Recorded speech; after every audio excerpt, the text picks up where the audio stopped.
guys, if you're just tuning in, we literally just had an update 4.20 highlight drop, and there's some good stuff in here, not to mention the Void Champion rebalancing that I was teasing about yesterday. So here we go. Spring has been generous thus far and is raining raid updates still. Even after the introduction of new Doom Tower bosses, 4.20 has significant additions to show off. We have new dungeon stages, a major Void Champion rebalance patch, AI fixes, new champions. I mean, we just had new champions, but sure. New champions. You'll see details in a few days, all right? New dungeon stages. This one is simple but pleasant. Simple but pleasant. All dungeons, excluding the Minotaur and Affinity Keeps, are going to get 5 extra stages. Artifact dungeon bosses on new stages will have an additional passive skill.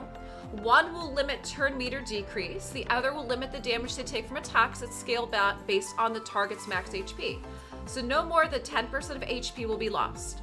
With that in mind, even tried and tested strategies might need to be adjusted when you venture into new stages. And don't forget that even basic enemies on new stages will be stronger. As you'd expect, rewards will scale up as well to match a greater challenge. So get your champions ready, it's time to raid the dungeons harder than ever before. Okay, now with this, I know there's been a lot of commotion about this because it feels like they're making it as difficult as Doom Tower. What they did say is rewards are going to scale up to match a greater challenge, so we're going to have to see what that means. So we're going to have to see how much the mana cost is, and there's still quite a bit to be seen about this. Now here we go. I teased about this yesterday. Now this is exciting. Void Champion rebalancing. So those of us that guessed the teaser yesterday was a Void Champion rebalancing, here we go. We've gone through our Void Champion roster and made a number of changes to ensure they perform better.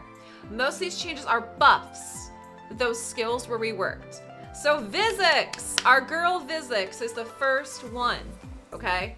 Our girl Visix is the first one here that is getting an update. Flanged Mace has an 80% chance to decrease the target's turn meter by 15%. It was 10%.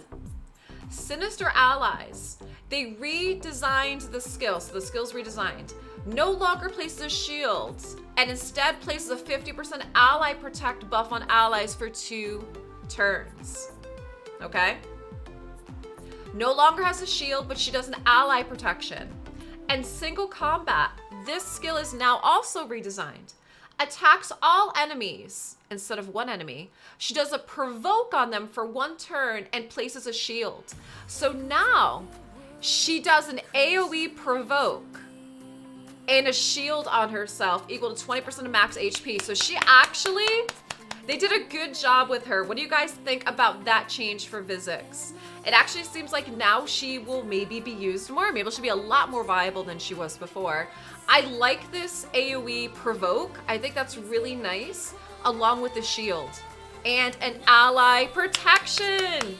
Guys, I know they did good, Visix. Hey, they gave her a chance, guys. They gave her a chance. Next is Werlum Frost King. Winds of Winter, they added an effect. Places a Veil buff on an ally with the lowest HP for 1 turn if the target resisted a freeze. Additionally, the duration of the perfect Veil buff, if freeze was applied, has been increased to 2 turns. Frostbite Blast, effect added. Places a 50% decrease accuracy debuff alongside the 30% decreased crit damage, and these debuffs cannot be resisted. Ice Grave Armor, cooldown decreased to 5 turns instead of 6.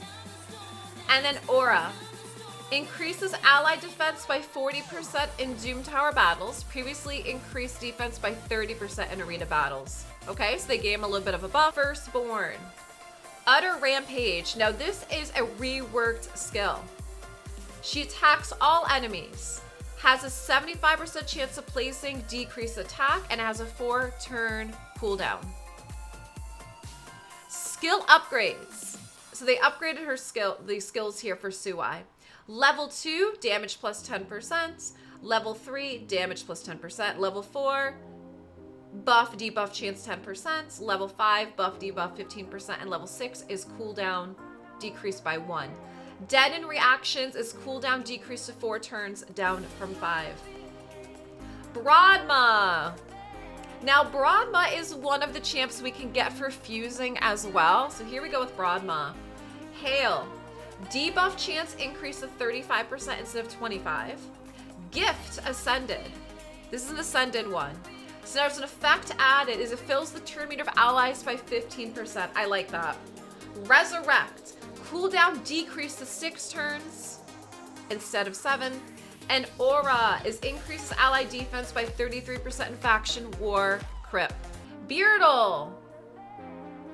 Beardle Fellhammer. Base stats is defense is increased with HP slightly decreased.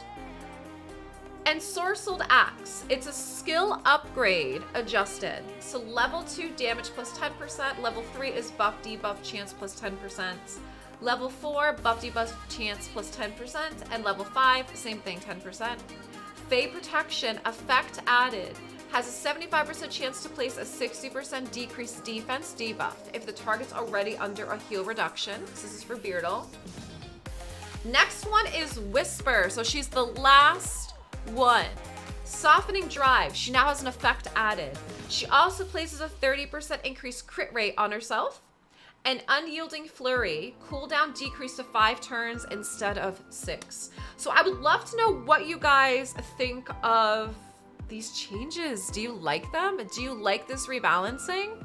It seems like some of them at least are gonna make some of these champs viable, where we might actually want to use them now. Like Visix is probably the big one, okay? So let's know what you guys think about this so far.